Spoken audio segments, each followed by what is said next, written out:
For centuries, people have wondered what hides in the deep, dark waters of Loch Ness. Some say they've seen a monster, others claim it was just a shadow or a strange shape moving under the surface. Recently, however, a new photograph has captured everyone's attention. Unlike the old blurry pictures, this one is sharp, clear, and full of detail that gives you chills the closer you look. Many are asking if this could finally be the proof the world has been waiting for. The legend of the Loch Ness Monster is much older than viral videos or grainy snapshots. Its roots go back over 1500 years, when the Picts, an ancient people of northern Scotland, carved mysterious shapes into stone. These carvings often showed strange creatures that looked like they were swimming in invisible waters. Remarkably, nearly 40% of all surviving Pictish stones contain these odd symbols. That alone suggests the Picts took these beings very seriously. Some historians argue they were simply mythical animals or symbols of power. Others, however, see them as something more, a record of encounters passed down through generations, perhaps the very first clues of a mystery that continues to grip the world today. A few centuries later, the legend appeared in written form. One of the earliest reports comes from the 6th century, when Saint Columba, an Irish monk, traveled through the region. According to the story, he saw a man attacked by what the locals called a water beast, while swimming in the River Ness. The creature dragged the man under, striking him with force. Columba raised his hand and commanded the beast to leave. To the astonishment of those who witnessed it, the monster retreated. Whether the account is literal truth or a story passed down with embellishment, it planted the seed of fear and fascination. The people who lived near the waters believed that something powerful and dangerous lived beneath the surface. To understand why this legend endures, you must know what Loch Ness itself is like. It isn't just an ordinary lake. Stretching more than 22 miles through the Scottish Highlands, it is one of the largest and deepest bodies of freshwater in the UK. Formed by ancient glaciers, it plunges to a depth of nearly 800 feet. The water is so dark it looks black, stained by peat from the surrounding hills.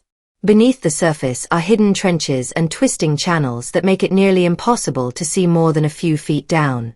The loch's weather is unpredictable too, calm one moment, stormy the next, so its surface is always shifting and rippling in strange ways.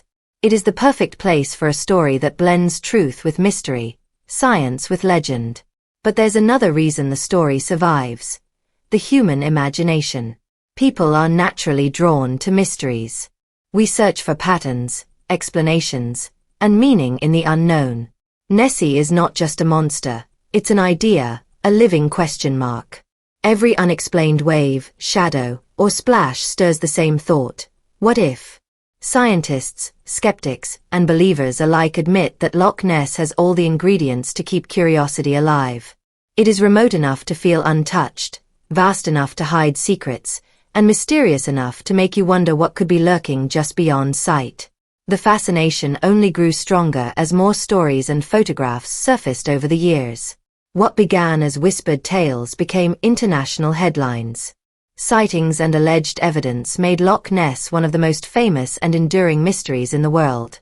What hides in those waters remains uncertain, but the legend continues to pull people in, making Nessie more than just folklore, but a story that refuses to fade. Back in the late 1800s, before the name Nessie was even known, a man named D. Mackenzie claimed to have seen something unusual in Loch Ness. While walking along the shore near Aldury between 1871 and 1872, he noticed what seemed like a log floating in the calm water. At first, it didn't appear strange at all, but then the log suddenly came to life. It rose from the surface, moved quickly, and left behind a trail of white foam as it cut through the loch. Over 60 years later, in 1934, Mackenzie wrote a letter describing what he had seen.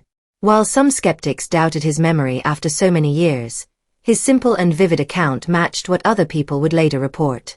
They, too, described a large, dark shape, sometimes comparing it to an upside-down boat, moving far too fast to be explained away. The real turning point came in 1933, when British investor George Spicer and his wife had their own shocking encounter. Driving along the eastern shore of the loch on July 22nd, they suddenly saw something huge emerge from the bushes. In the bright summer sunlight, with no one else on the road, they watched in disbelief as a creature unlike anything Spicer had ever seen crossed right in front of their car. It had a massive, dark body, a long, snake-like neck that rose high above the ground, and something in its mouth that looked like a small animal, possibly even a lamb. Moving with both speed and weight, it slipped into the loch, leaving behind a violent splash. Spicer later described it as the most primitive-looking creature he could imagine. Though it lasted only a few seconds, the encounter sent shockwaves through the world. Within days, newspapers were reporting the story, tourists began flooding to the highlands, and the quiet waters of Loch Ness became the focus of worldwide attention. The monster had finally gained a name: Nessie. Reports grew rapidly after that. Fishermen spoke of seeing strange humps rising out of the water, drivers described shadows crossing the road, and locals reported hearing unexplained splashes at night or waves moving against the current. Just months after Spicer's sighting, Arthur Grant, a young veterinary student, had a close encounter that added even more weight to the legend. On the early morning of January 5, 1934, while riding his motorbike near the loch, his headlights illuminated a large animal crossing the road. He slammed on the brakes and stopped just yards away. In the beam of his light, he saw a dark creature with a long neck and a head that turned toward him before it slid silently into the water. Grant, trained in anatomy, sketched what he had seen the next day. His drawing showed a strong, prehistoric-looking animal with a long neck, remarkably similar to ancient plesiosaurs that once swam the seas. This sketch gave Nessie a recognizable shape, one that captured the imagination of the world. What makes these early accounts so fascinating is how they line up despite being years apart and told by people who had never met. Mackenzie described an upturned boat, Spicer saw a prehistoric creature, and Grant drew something strikingly similar to a plesiosaur. All of them described the same key features: a long neck, a large, heavy body, dark skin, and an enormous size that defied belief. These were not quick shadows or tricks of the water. Witnesses described something solid, purposeful, and alive. Experts who still study these reports today note the repeating patterns: the strange movements in the water, the humps just beneath the surface, and the eerie stillness before and after each sighting. Just as intriguing as the physical descriptions were the emotions the witnesses reported. Each of them recalled a powerful mixture of fear and awe, an overwhelming feeling that they were in the presence of something beyond their understanding. This psychological impact is part of what makes the Nessie story so enduring. But these were only the beginning. Over the next decades, more encounters were reported, some vague, some highly detailed. Yet none were as intense or unforgettable as the one that happened in the summer of 1952. On August 20th of that year, at Aldury Pier along the eastern shore of Loch Ness, a woman named Greta Finlay would come face to face with something so close and so real that it would haunt her memory, and her family's, for the rest of their lives. At that moment, neither Greta nor her son Harry had any idea they were about to experience one of the strangest and most frightening moments ever recorded at Loch Ness. It began with an odd sound, a sharp slapping noise that echoed across the water. It wasn't the smooth wake of a passing boat, but instead came in uneven, jerky bursts that were loud enough to grab their full attention.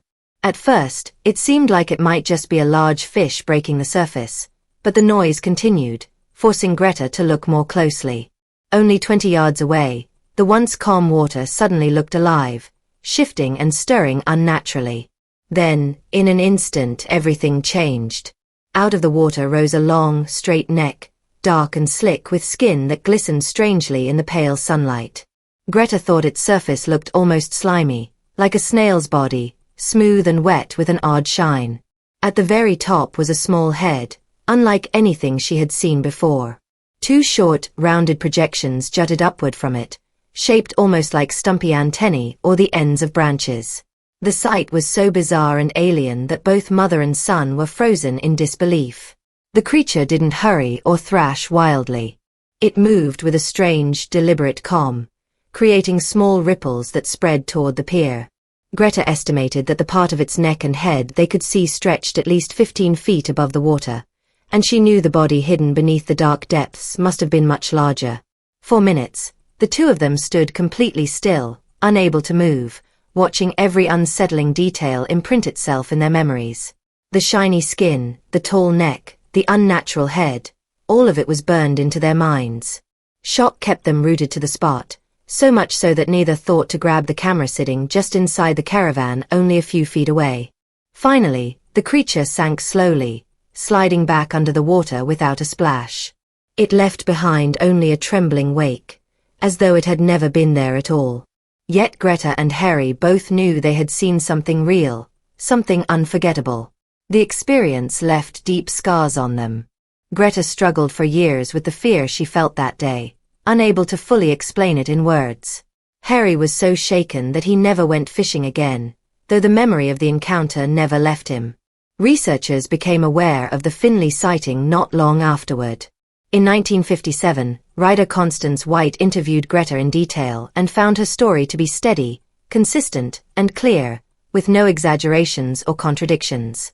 Nearly a decade later, in the 1960s, researcher Tim Dinsdale interviewed both Greta and Harry, and once again, their memories matched perfectly with the same vivid details. Decades later, in 2020, Harry finally agreed to tell his story on camera. Living alone in Perth, Scotland, he spoke about that day nearly 70 years earlier. His memory was sharp and unwavering. He recalled hearing the first splashing sound, calling his mother to the pier, and then standing frozen as the towering neck and strange head rose from the water. He described again the shiny skin and the two blunt, antler-like projections that caught the sunlight. He remembered the fear that kept him rooted in place as the creature slipped silently into the loch, leaving behind a wide, foaming trail. His account matched his childhood version almost perfectly, even after all those decades. Skeptics, however, were not convinced. Many argued that what Greta and Harry saw that day was not a monster at all, but a simple case of mistaken identity, fueled by fear and the growing legend of Loch Ness. Researchers like Ronald Binns, Maurice Burton, and Stuart Campbell suggested that the Finleys had actually seen a red deer swimming in the water.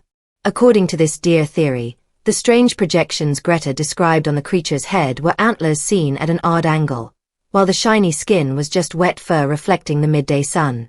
Burton even visited the site himself and drew a sketch of how a deer might have appeared from the Finleys' point of view, its head raised above the water, antlers glistening, and most of its body submerged.